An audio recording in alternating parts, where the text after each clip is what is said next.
ton banquier a un peu un pouvoir sur toi. C'est un des seuls qui peut te octroyer un crédit IMO. Et donc, tu te dis, j'ai un peu envie de faire plaisir parce que si un jour j'ai besoin de faire un crédit IMO ou si j'ai besoin de m'acheter une résidence secondaire, je vais avoir besoin de lui. Et donc, je trouve que il y a beaucoup de cas de figure où lui, consciemment ou inconsciemment, il joue un petit peu de ça. Un des premiers biais qu'on voit beaucoup chez le banquier, il se fait moins chier.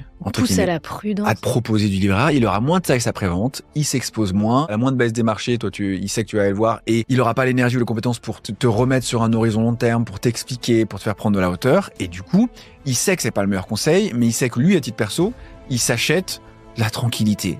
Si tu prends pas de risque, tu viendras pas l'embêter. Et là, on a eu un cas très récent la semaine dernière où une personne voulait mettre 200 000 euros et elle dit je veux juste quand même reboucler avec mon banquier. Et au final, c'est fini qu'elle investit que 100 000 euros chez nous et que lui a gardé 100 000. Donc il y a cet effet. Alors, je sais pas si c'est de la bonne ou de la mauvaise rétention, mais en tout cas, quand on repasse par la case banquier, effectivement, lui, il va essayer de maximiser la part qui reste chez lui.